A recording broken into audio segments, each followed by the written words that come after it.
Welcome to 2050 Lab 8, Managing Users and Computers with Group Policy. My name is Scott Ingram, and today we're going to be configuring some account policies. Next, we're going to be configuring some audit policies and testing all these. We're going to be configuring folder redirection, and then we're going to be enabling some disk quotas. So let's begin the lab. We're in our RWDC1, Domain 1 Local Controller. We're going to right-click, and we're going to click New Organizational Unit, named Marketing. Click OK, and you see the organizational unit is created. Alright, so we go into our Group Policy Management. We go down to the Marketing that we created. We right-click on that. We create a GPO in this domain and link it here. We're going to create this GPO. We're going to call it Password Policy 1 and click OK. Then we're going to edit it. Alright, in our group policy for Password Policy 1, we drill down to our password policy. Now we're going to click on the minimum password length. We're going to define this policy setting, and we're going to say it must at least be 14 characters. And we're going to click OK. I'm creating a new user.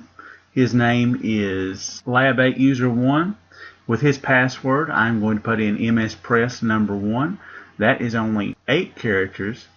This passwords are supposed to be for this organizational unit at 14 characters, but this has not been refreshed yet, so that is not in use yet. So we're going to click Next, and we're going to click Finish.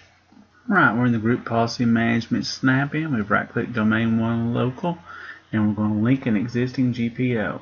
We're going to click this one, the one we just created, and click OK. And now it is linked. Now we're in the Link Group Policy Objects tab. We're going to move this link up now to its first in the order. Alright, we have the link here to the Marketing OU. We're going to delete the link. Okay. We're going to block inheritance to this Marketing OU. We see it's now blocked. Okay, we're trying to log into the RWDC2 as Lab8 User 1 with our MSPress number 1 password. I'm going to click Enter. And as you see, I was able to log in. I'm going to open a command prompt window, and our user policy update has completed successfully. We are now going to create a new user. He'll be called Lab8 User 2.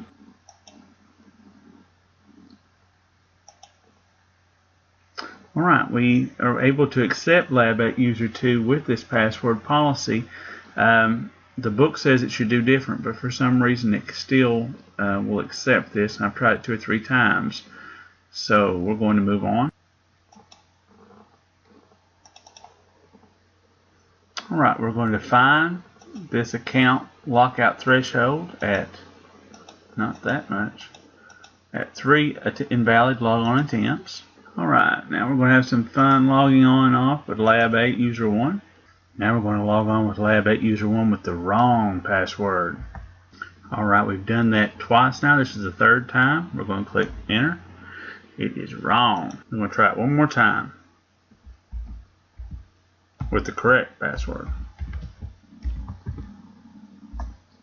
Okay, I've updated the policy here on the accounts, and I've quit blocking inheritance. Alright, I've tried several different things to get this to work. It just does not give you the output that the book seems to think that you should receive. And I think I did it by the letter of the book, so I'm going to move on to the next stop.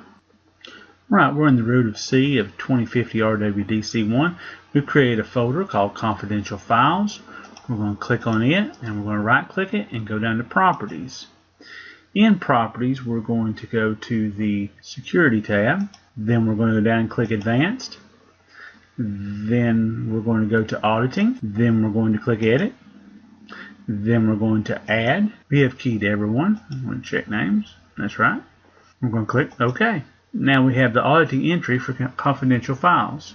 Right, we're going to click in the Successful and the Failed box so we can log failed attempts to list the folder and read the data, and log successful attempts. Alright, we've created 2 different text files within the confidential files, Confidential 1 and Confidential 2, and they both say Lab8 Auditing Test. Alright, we don't see any audit events here because the files that we just recorded have not had audit object access enabled yet. Alright, we're going to create a GPO in the Domain Controllers Organizational Unit and link it here. This GPO is called Audit 1. Click OK. We're going to edit the Audit 1 GPO. Alright, we went all the way down to Audit Policy for this particular GPO. We're going to double click the Audit Object Access.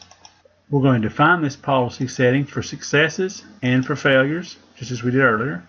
Right, I am Lab8 user 1. I'm going to open the confidential file.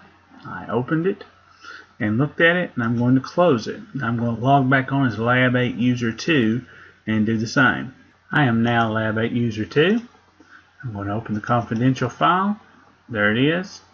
Close it out. Since I'm still Lab8 user 2, I'm going to use the run as command to open up the event viewer, and it opens up the event viewer after I give it the password. And right here you can see the 4658 event ID, and Lab8 user 2 has opened the file.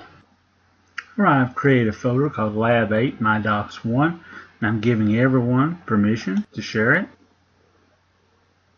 Alright, I'm going to allow for everyone to have full control. I'm going to apply that and hit OK. Right, I'm going to create a new GPO and link it to the marketing. I'm going to click OK. Now I'm going to redirect. I'm going to edit redirect. Right, I went down into folder redirection for the group policy I just created, and I'm going to documents. I'm going to click properties, choosing basic.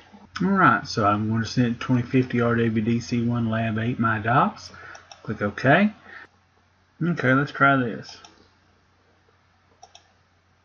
And it took it. So that was the correct UNC path. Alright, I'm Lab8 user 1. Well, I moved into 2050 RWDC2. I logged in as the Lab8 user 1. I cannot find anything about the folder being redirected here, so I'm going to move on to the next project.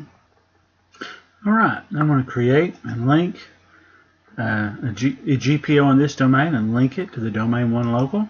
It will be called DiskQuota1. We're going to edit DiskQuota1. Alright, we went down all the way down to enable disk quotas. We're going to double click it. We're going to enable it. We're going to go to the default quota limit and warning level. We're going to enable it.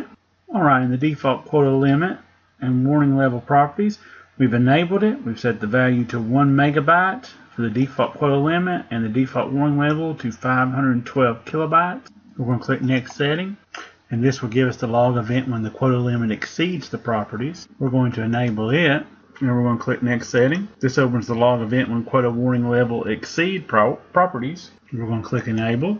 We're going to click OK and close the group policy management editor. Alright, we've created a new user, Lab8 user 3, in the marketing organizational unit.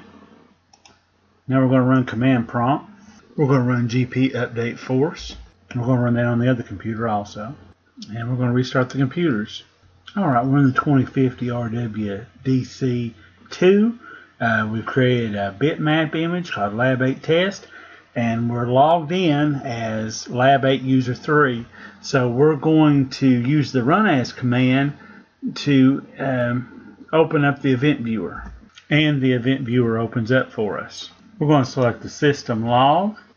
Alright, we're going to double click. We find an event of 37. We double click it, and here is the time service. And so we have completed all our labs, and we hope you've enjoyed the presentation, even though we weren't able to complete them, even though we did them according to the book for 2 of them.